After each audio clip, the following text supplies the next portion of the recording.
বহরমপুরে রাস্তার ধারে একটা ফলের জুসের দোকানে বিক্রি হচ্ছে সকাল 7টা থেকে 10টা পর্যন্ত এই তিতর রস।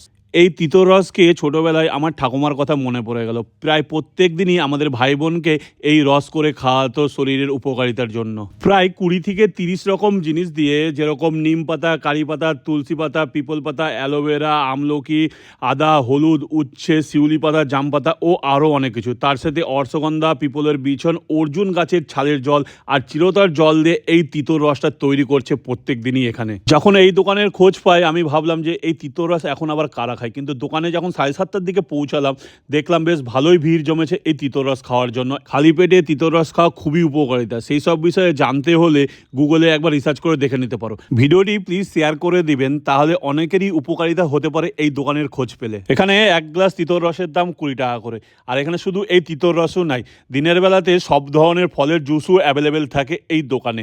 আর এখানকার ঠিকানা হলো বহরমপুর ওএমএ ময়দান, চার্চের ঠিক পাশেই বসে প্রত্যেক দিন।